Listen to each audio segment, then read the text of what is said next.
How's it going, everyone? Jake, my dad, and I are headed out to our hunting property. In a previous video, it's gonna look horrible compared to my normal quality now because I filmed it on a camcorder. But it was out during one of our bow hunting trips. I filmed a tree stand that we built out there. And when we went out there to bow hunt, it was after this big windstorm and our stand was on its way down, basically. It had collapsed while we were on it. That's true. That's what happened. So I'll put the link to that video up above. We're gonna head out there. I'm stopping at Joanne Timmerman's house. She was one of our winners from the giveaway that we did last week. So I'm gonna deliver her prize and then we're gonna head out to the hunting property and see what the stand looks like.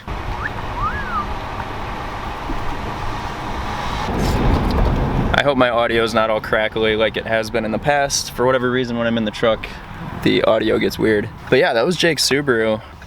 He put new fog lights on and he's got a sweet, it's a roof rack, right? Or is it a cargo? What do they call them? Roof rack. It's just a roof rack with a cargo things that cargo carrier for all of his diapers. But yeah, I don't know, man. I miss my Subaru. I'll put a link to the playlist of my Subaru blowing up above. Check it out.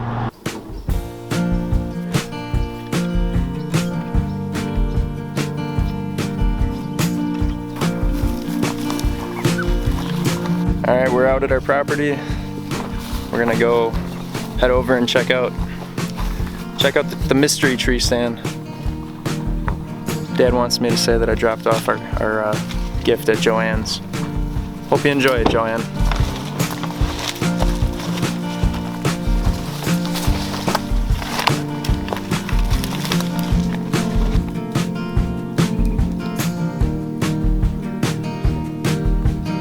My father's brother-in-law, Dale Schultz, my uncle, lost his life in a tragic automobile accident in 2015. As a lifelong outdoorsman and passionate hunter, Dale spent many years of his life pursuing wild game on this very land. My father and I owe much of our hunting wisdom and skill to Dale. A portion of his ashes were scattered below this tree. It's hard not to feel his spirit in the land around us, and we thank him for watching over our hunts. We love and miss you dearly, Dale. He did bring us a lot of good luck.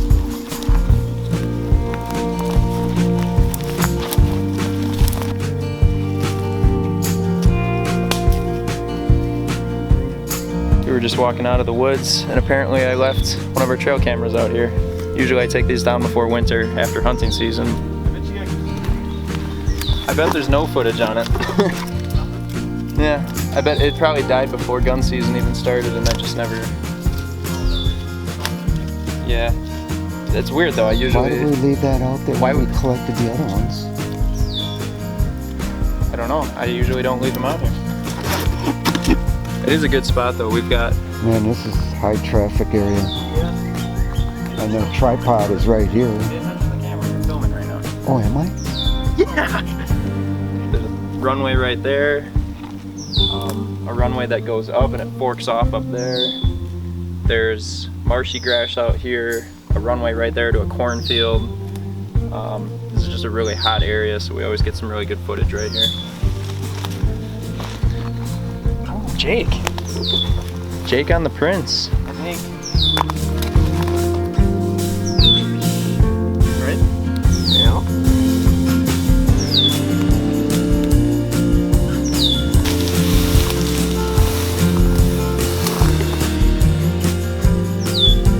Get that on film.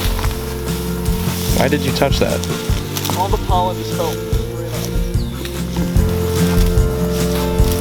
off. So at the end of this peninsula of trees right down there's a big woods that goes back quite a ways, and we built our tree stand right up in there. This is really a heavily trafficked area for deer. There's a cornfield on the other side of this tree line, and there's a river down here. So this is a really good area, really hot area for deer traffic, and we're about to go see if the stand is still wedged up in the trees or if it's on the ground in pieces.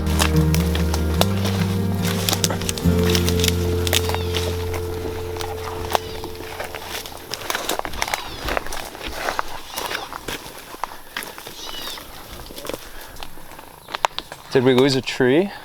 No. Woo! You guys, it's still upright. Oh, wow.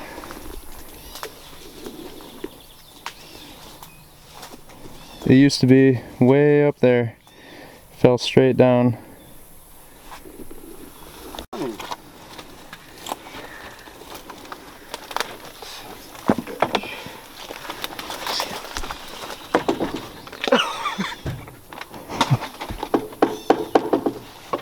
Well, that's disappointing. Didn't know what to expect. Alright, I'm gonna set the camera down for a little bit and we're gonna come up with a game plan on what to do with this. I'm trying to dig out a sliver in my thumb right now. I think we've pretty much decided. It was a lot of work to get all this material out here in the first place, so I think we're gonna try and keep it in the same location and just come up with a different game plan and repurpose the material that we've already got out here. Man, that sliver is deep in there. Jake and I were standing up in this half falling apart thing and it started to fall while we were in it, so I reached for a board and got a sliver. See, the problem is we built it up in between the crotch of 3 trees, and all 3 trees move different orientations at different rates with the wind blowing, and it just over time I think it pulled our fasteners out of the tree and then it sheared them off and the whole structure fell to the ground. So while I'm digging in my thumb with this knife, they're kind of discussing a game plan here. Man, we had that thing up there like 15 feet in the air. We had a perfect view of everything around us. Having that elevation was really beneficial, really helpful.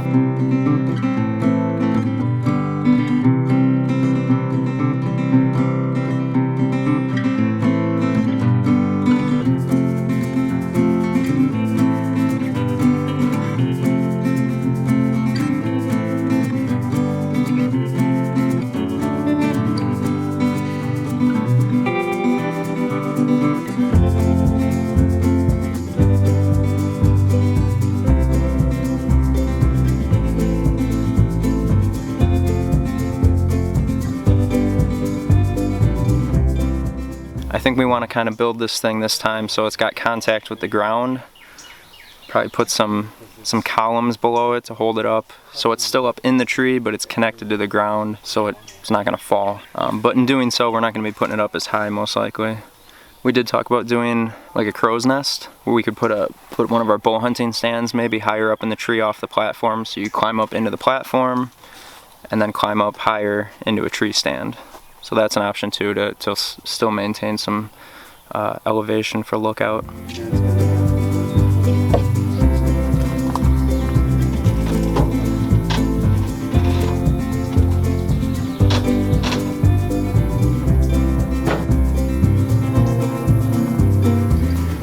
Coming this way,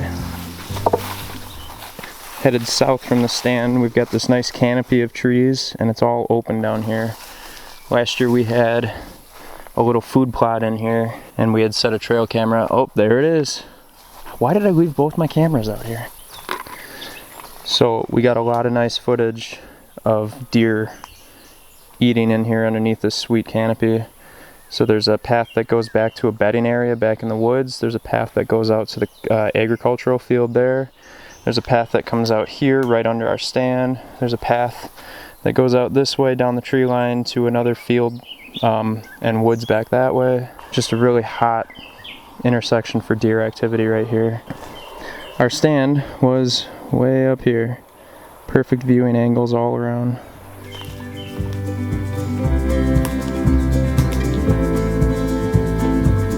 I hear a turkey putting out in the grass here.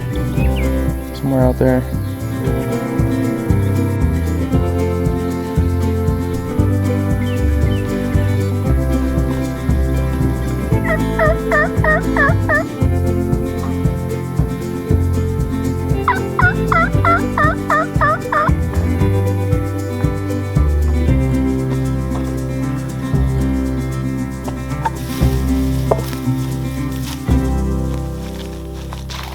So our game plan is to come back out here and remove our floor, pull it out with a come along. We'll tie it up to the top of the tree, lift this thing up, push it out, and then rebuild the structure of the floor here. Fortunately, the stand fell completely straight down and is upright in there, so we can utilize it still. So we have to rebuild the flooring, brace it. I think we're gonna put some braces directly to the ground like I mentioned. But being lower in the crotch of the tree like this, there's going to be less swaying and less movement this far down on the trunks. So hopefully it's wedged in there for good now. Yeah, we got all the materials here. We just have to rebuild it now 10 feet lower than it was. And then I think we'll still put a crow's nest up there. I think that'd be pretty cool too. And then what, Jake? And then we shoot deer.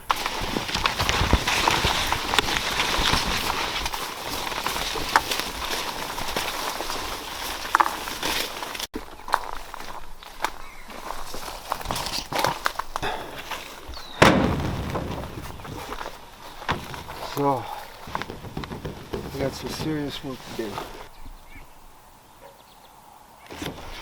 I don't have anything to say. Just a lot of work ahead of us still. It's just disappointing. All that time and effort. Now we gotta do it all over again. Yep.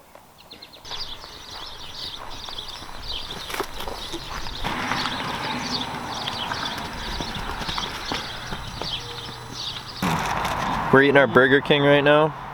Dad just said that Johnny Cash is a Milwaukee native. And Jake and I are like, no way. So Jake's looking it up right now. He's asking Google Pants. Dad said he'd bet his life on it, so he's about to die. Born in Arkansas. Let's just see where he grew up, though. Born in Arkansas. So far we're way off. No, that's correct. How can he be a Milwaukee native then? Doesn't that mean you're born here? Jake, if you know what's right for you. Oh look, I found an article and it says it right there. See, Mike. Johnny Cash is a Milwaukee native. Don't ever doubt me. Dad taught me to always do my own research. You can't trust the guy.